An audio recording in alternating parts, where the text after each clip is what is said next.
విశ్వసించండి. ముందు నమ్మండి. నమ్మిన తర్వాత మీకు ఎలా తోస్తే అలా చేయండి అని చెప్తున్నారు స్వామి. కోపము లేకున్నా మీకు కొలది ప్రబోధంబి పొద్దు సేయని ఉంటుంది. ఎలాంటి ప్రబోధం అంటే ఇది సామాన్యమైన ప్రబోధం కాదండి. ఇది భూమి ఆకాశాల నిండి నిబిడీకృతమై అన్నిటికీ సాక్షిగా ఉన్నటువంటి ఆ రహస్వరూపాన్ని ఆ మహామంత్ర ప్రబోధ ఆ సమయంలో అందులో ఇమిడ్చి మనలకే వారు వాగ్రూపంలో దృగ్రూపంలో మనకు ప్రసాదించి మన జన్మను పావనం చేసే విధానంలో వారు ప్రబోధం చేసేటువంటి మహా అద్భుతమైనటువంటి ఆ ప్రబోధం చేత నీలో ఆ ఆపోజ్యోతి స్వరూపమైన బ్రహ్మం నీకు తెలియబడుతుంది సుమా. అది నీలో వ్యక్తం కాబడుతుంది నీవు చూసినట్టయితే. దానికి ఈ నేత్రములు మాని ఆ నేత్రములు హరిని గనుట లోనున్నదోయి, ఆ నేత్రములతో హరిని గనుట లోనున్నదోయి, అది తెలియుట లోనున్నదోయి అని చెప్తున్నారు. అంతా నీలోనే ఉందని చెప్తున్నారు స్వామి. నీలో ఆ పాల లోపల ఆ చల్ల లోపల వెన్న ఎలాగైతే తీసామో ఆ చిలకరించి తీసామో అలాగే నీలో ఉన్నటువంటి ఆ పరబ్రహ్మ స్వరూపాన్ని నేను బయటికి తీస్తానయ్యా. మీరు విశ్వసించండి అయ్యా. మా పలుకుల యందు నీవు నమ్మండి, విశ్వసించండి. మా రహస్యాన్ని మా వైపు చూడండి, మా దృక్కులకు చూడండి, మా ఎంట రండి అని చెప్తున్నారు స్వామి. మా కనులను చూడండి అని చెప్తున్నారు స్వామి. మా ఏంటంటే స్వామి, నేను అనేకులతో ఏగి చూసినాను, అనేకుల మనసు రంజించినాను స్వామి చెప్పడం చూడండి. కానీ ఒక్కరును నా గుట్టు తెలియరైరి అని చెప్తున్నారు స్వామి. వాపోయారండి స్వామి. కాబట్టి అటువంటి విధానంలో ప్రయాణం చేసినట్లయితే ఆ ప్రబోధాత్మకమైన ఆ ప్రబోధం ఏంటన్నప్పుడు ఆ కనులకు కానరానటువంటి ఆ సోహం బ్రహ్మస్వరూపాన్ని నీవు ధ్యానం చేసినట్లయితే, ఎలాగా ఆ మహామంత్రాన్ని మనం నిత్యం ధ్యానంలో పెట్టుకున్నప్పుడు ఎలా చేయాలి ధ్యానం చాలా సులువుగా చెప్తున్నారు స్వామి. పూలు కిందేరు కొనురేటి, చెట్టుకి కొమ్మనే కోసినప్పుడు కొంచెం కష్టపడాలండి. కానీ సులువుగా ఆ పరబ్రహ్మ స్వరూపాన్ని 11 సార్లు జపించుకోవయ్యా చెప్తున్నారు స్వామి. స్వామి అనుకోవయ్యా చాలు. మనస వాచ కర్మణ చిత్తశుద్ధితో నువ్వు స్వామి అనుకుంటే, స్వామి అనగ నేర్చి స్వార్థంబు విడనాడి స్వామి అనగ నేర్చు సాధకుండు స్వామి ఎంచు స్వామినే చేరును స్వామి సేవే సర్వసాధనంబు. స్వామి యొక్క సేవే నువ్వు స్వామి అనుకోవడమే. స్వామి అనుకుంటూ కల్మషం రహితంగా నువ్వు త్రికరణ శుద్ధిగా స్వామిని స్మరించుకుంటే, ఆ స్వామి అంటే ఎవరు? మనల్ని కాపాడే అటువంటి అత్యద్భుతమైనటువంటి శక్తివంతమైనటువంటి ఘనశక్తి యుక్తుడు మన స్వామి. ఆ స్వామిలో అంత రహస్యం ఉందండి. ఆ స్వామే స్వాహం అంటే గురువే మహామంత్రంగా స్వరూపంగా ఉన్నటువంటి విధానంలో ఆ స్వామి మహామంత్రంగా మనలో ప్రవేశించి మన రక్తనాళాలలో ఉన్నటువంటి కల్మషాన్ని కాస్త కడిగి శుద్ధి చేసి ఆ తేజస్సునంతా కూడా వ్యక్తం చేసే విధానంలో ఈ ప్రబోధం ఇక్కడ సాగుతుందని చెప్పేసి స్వామి తెలియజేస్తున్నారు. విశ్వసించండి, విశ్వాసం కలిగి ఉండండి, మీరు పడి ఉండండి. దోషులకి వేడి మీరు మీ యొక్క ఈ పరివర్తన రూపంలో మీ ఆత్మని పొందడానికి సాయుధ్యులుగా ఉండడానికి మీరు సిద్ధంగా ఉండాలని చెప్పేసి స్వామి సెలవిస్తున్నారండి.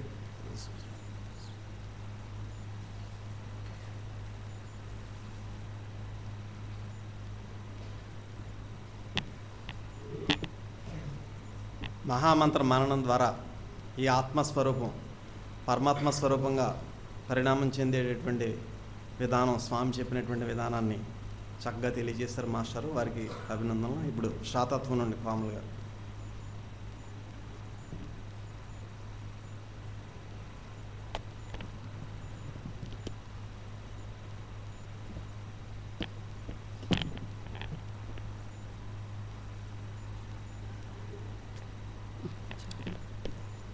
శ్రీ శ్రీ శ్రీ విశ్వవిజ్ఞాన విద్యా ఆధ్యాత్మిక పీఠాచార్యుల వారికి సాష్టాంగ నమస్కారములు. సభా సభ్యులందరికీ నా హృదయపూర్వక నమస్కారములు. ఈరోజు శాతత్వంలో మన చాప్టరు మరణానంతరం జీవి ఏమగుచున్నది. ముందు వారం మనం మరణం గురించి మాట్లాడుకోవడం జరిగింది. ఏమని మనం వాడుకలో మనం మాట్లాడుకునే మరణము, మనం చూసే మరణము కాదు. మరణం అనేది ఏ విధంగా ఉంటుందనేది మనం మాట్లాడుకోవటం జరిగింది. అయితే ఈ మరణానంతరం మనం ఏమవుతాం అనేటువంటి కుతూహలం మనలో చాలామందిలో ఉంటుంది.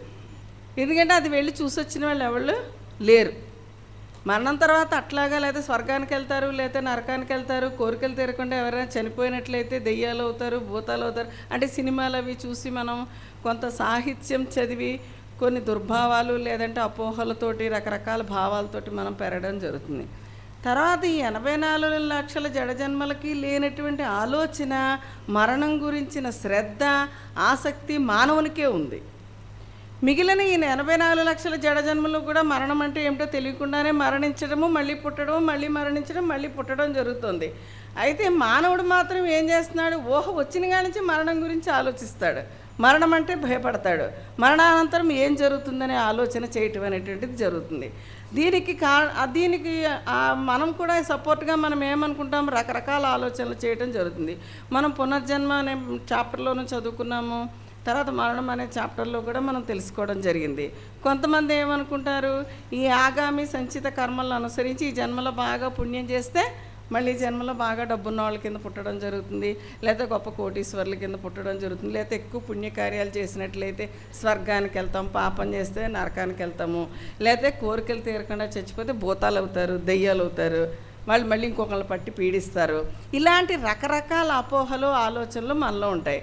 అయితే స్వామి మనకి ఖచ్చితంగా చెప్పారు శాతత్వంలో ఎలా ఉంటుందంటే అండి, ఇది అయితే అవ్వచ్చు లేకపోతే కాకపోవచ్చు కాదు, ఇది ఇంతే అన్నది ఖచ్చితంగా చెప్పడం జరిగింది.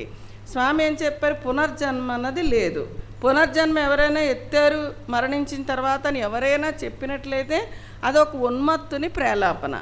అది ఉన్నది, నేను ఫలానా చోట పుట్టాను, క్రితం జన్మలో ఫలానా చోట ఉన్నానని ఎవరైనా చెప్పితే కనుక అది భూతాలు వాటిని ఆవహించి వాటి చేత పలికించిన పలుకులని కూడా మనకి స్పష్టంగా మనకి ఈ పునర్జన్మ అనేటువంటి చాప్టర్లో చెప్పడం జరిగింది. సో మరణానంతరం పునర్జన్మ ఉంటుంది, లేకపోతే మళ్ళీ మనం జన్మెత్తుదాం, లేకపోతే ఇంకో చోట పుడదాం, ఇంకొక చోట పుడదాము, లేకపోతే అప్పుడు అనుభవించినవన్నీ అప్పుడు అనుభవిద్దాం అన్నది కూడా వాస్తవం కాదు, కల్లా. సరే, మరి ఇంకేం జరిగింది? భూతాల కింద మారుతామా, దెయ్యాల కింద మారుతామా అన్నది కూడా స్వామి ఏం చెప్పారు, ఈ భూతాలు, ప్రేతాలు, పిశాచాలు అనేవి ఇది వేరే జాతి. అది మానవులు ఎలాగున్నారో వాళ్ళు కూడా ఉన్నారు. వాళ్ళు మానవుల్లో ఆవహించి భ్రాంతి శక్తులు వీళ్ళని భ్రాంతిలో పెట్టి వీళ్ళ చేత కొన్ని విషయాలు చెప్పించడం అనేటువంటి జరుగుతుంది. కాబట్టి భూతాలుగా మనం మారడం అనేటువంటిది జరగదు. సరే, మరణానంతరం మనం ఏమవుతాం? దీనికి స్వామి ఏం చెప్తున్నారంటే, ఒక మామిడి చెట్టును ఉదాహరణగా తీసుకున్నారు.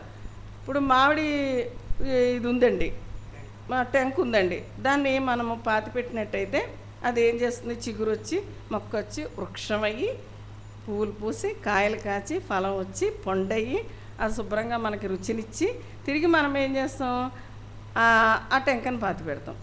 టెంకను పాతి పెడితే ఏమవుతుంది, మళ్ళీ వృక్షం వచ్చింది. మళ్ళీ చూస్తే అందులో కూడా టెంకే ఉంది. అంటే ఏమిటి, ఈ మళ్ళీ అటు నుంచి వచ్చింది, టెంక నుంచి వచ్చిన మామిడి చెట్టు మళ్ళీ టెంకగానే మారింది తప్ప వేరే విధంగా లేదు. అంటే మానవుడు కూడా ఎక్కడి నుంచి వచ్చాం, మనం ఎక్కడి నుంచి వచ్చామని మన తత్వం చెప్తోంది. ఆవరి అటు నుండి ఆనాడు తెగిపోయి ఆవిర్భవించి మత్స్యాకారమంగా అణువు విడిపోయి మనవి పంచభూతాలుగా ఏర్పడి మానవాత్మగా ఏర్పడిందని చెప్తున్నాం. అంటే తిరిగి మనం ఎక్కడికి చేరాలి, మళ్ళీ అక్కడికే చేరాలి. సాధారణంగా మనం ఏం చెప్తుంటామంటే అజ్ఞానంతో, మనకి మీ జన్మస్థానం ఏదంటే లేకపోతే మాది ఆ ఊరోనో లేకపోతే నేనైతే అమలాపురం అంటాను, అది ఇంకోళ్ళు అయితే ఇంకోళ్ళు అంటారు, మాది రాజమండ్రి అంటారు, మాది కాకినాడ అంటారు, లేకపోతే మాది ఈ దేశం కాదండి వేరే దేశం అంటారు. ఇదేమిటి, భౌతికపరమైనటువంటి జన్మస్థానం. మనం ఎక్కడ పుట్టామో, ఏ స్థానంలో పుట్టామో అది మనం చెప్పుకోవడం జరుగుతుంది. కానీ నిజమైనటువంటి జన్మస్థానం మనకేదట, అది ఈశ్వరుడు. ఆ ఈశ్వరుడి నుంచి మనం వచ్చాం కాబట్టి మన ఆత్మ తహతహలాడుతూ ఉంటుందట. ఎక్కడికైనా అక్కడికి వెళ్ళాలి, వెళ్ళి తీరాలి, వెళితేనే మనకి ముక్తి. అదనమాట సహజం ఆకర్షము కాదే జన్మభూమి అన్న స్వామి. అంటే ఏమిటనమాట, మనం ఆత్మ మన మనస్సు దేనికోసం ఘోషిస్తూ ఉంటుందట, మన జన్మస్థానం ఏదైతే ఉందో దానికే చేరుకోవాలని మన ఆత్మ మనకి బోధిస్తూ ఉంటుంది. అందుకే మనము మరణం తర్వాత ఏమిటి అనే ఆలోచన మనము చేయటం జరుగుతుంది. అయితే ఇప్పుడు మన తత్వం ప్రకారం స్వామి చెప్పిన విషయం ప్రకారం చూసుకున్నట్లయితే ఇంకా మనం కొంతమంది ఏం చేస్తూ ఉంటారు, మనం అది కూడా చెప్పుకున్నాం. చనిపోయిన తర్వాత కాల్చి బూడిద చేసినటువంటి ఆ బూడిదని ఈ రకరకాల జీవనదుల్లో కలిపినట్లయితే కూడా వీళ్ళకి పునర్జన్మ రాదనేటువంటి విషయంగా దానికి స్వామి ఏం చెప్తున్నారో తెలుసా, ఏదైనా కూడా ఈ పంచభూతాలకు అతీతంగా లేదు. మన శరీరంలో ఉన్నటువంటి జీవాణువులు కాల్చి బూడిద చేసినా కూడా మళ్ళీ ఆకర్షించబడి మళ్ళీ ఆకారాన్ని పొందుతాయట. అంటే మనము చనిపోయిన తర్వాత మళ్ళీ ఏ జన్మెత్తుతామట, మళ్ళా గడ్డితోటి మొదలెడతాం. ఆ జీవాణువులన్నీ ఆకర్షించబడి గడ్డిగా ఏర్పడతాయి. మళ్ళీ మన ఆత్మ అందులో జీవంగా ప్రవేశించబడుతుంది. అంటే ఏమిటి, మన నదుల్లో కలిపినా, కాల్చి బూడిద చేసినా, భూమిలో పాతి పెట్టినా, ఇంకోటి ఏదో చేసినా ముక్తి అనేది మనం పొందనప్పుడు, మన జన్మస్థానాన్ని మనం చేరుకోలేనప్పుడు, ఆ ఈశ్వర విషయం తెలుసుకోలేనప్పుడు, ఆ సాహిత్యం పొందనప్పుడు మనం ఎన్ని రకాల జిమ్మిక్కులు చేసినా కూడా మళ్ళీ మనము మన దేహరూపం పొందుతుంది. అంటే ఈ రూపం కాకుండా ఇంకొక రూపం పొందుతుంది, మన ఆత్మ అందులో ప్రవేశిస్తుంది.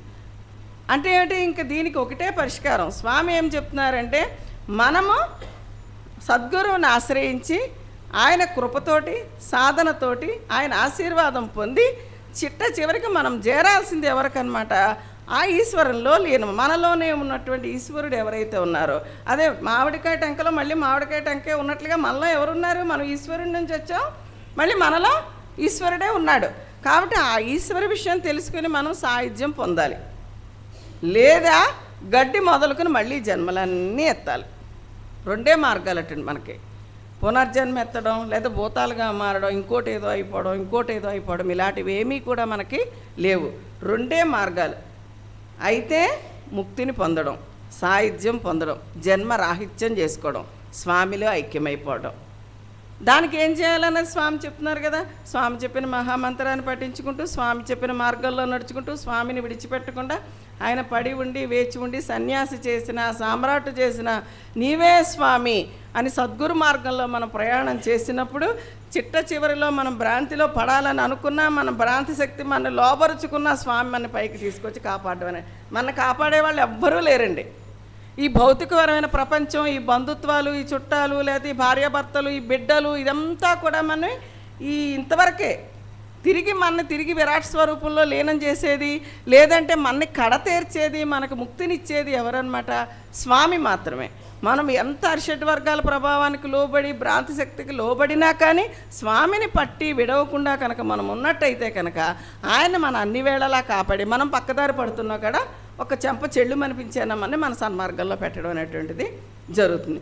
అయితే అది లేదా ఇంక రెండో మార్గం ఏంటి, మళ్ళీ గడ్డి మొదలుకొని అకల్పాంతం వరకు, ఈ సృష్టి అంతమయ్యే వరకు కూడా మనము మళ్ళీ జడజన్మలు ఎత్తుతూనే ఉండాల్సిందట. మన చుట్టూ కనిపించే ఈ చెట్లు, చేమలు, పక్షులు, ఈ జంతువులు, ఇవన్నీ అవేటండి, వేరే ఏమీ కావు, ఈ జడజన్మలే.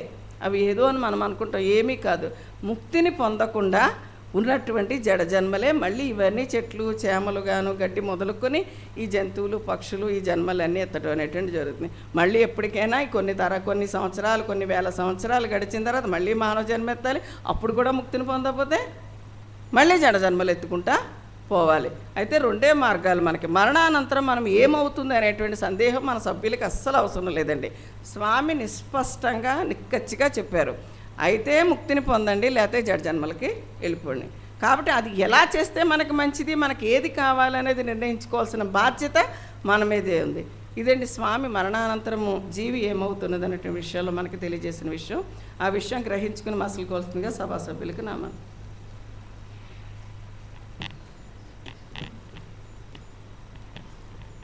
శాతత్వంలో ఆ మరణానంతరం ఉన్న జీవి ఏమవుతున్నది అనేటువంటి విషయాన్ని చాలా చక్కగా వివరంగా చెప్పినటువంటి కోమల గారికి అభినందనలు.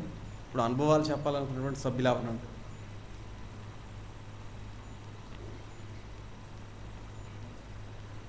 రండి ముందుకు వచ్చేయండి, ఇలా ముందుకు వచ్చేయండి. శ్రీ శ్రీ విశ్వ విజ్ఞాన విద్య సూపి చక్రవర్తులకు నా సాష్టాంగ నమస్కారాలండి. సభా సభ్యులందరికీ, సభ్యతలకి నా నమస్కారం. మా తాడేపల్లిగూడెం అండి. నా పేరు భువనేశ్వర్ అండి.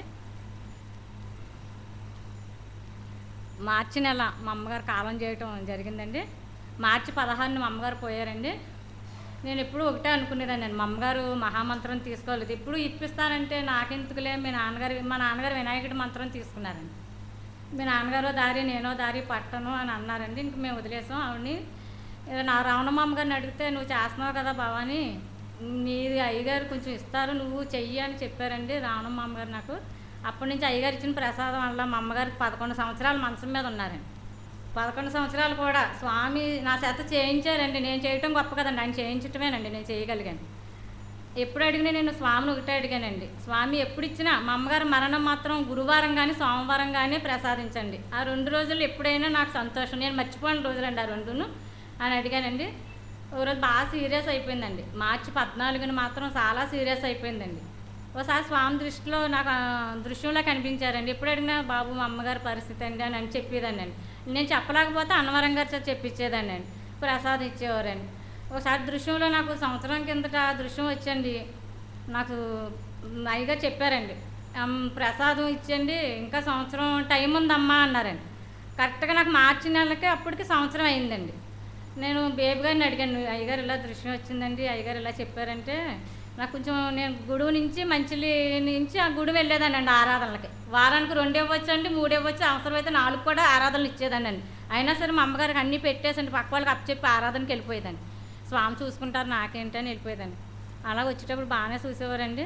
ఇంకా అన్నవరం గారు ఇలా దృశ్యం వస్తే బేబీ గారు పక్కకి కేకేసి ఏంటండి ఇలా వచ్చిందంటే, పర్వాలేదమ్మా నీకు ఇంకా సంవత్సరం టైం ఉందన్న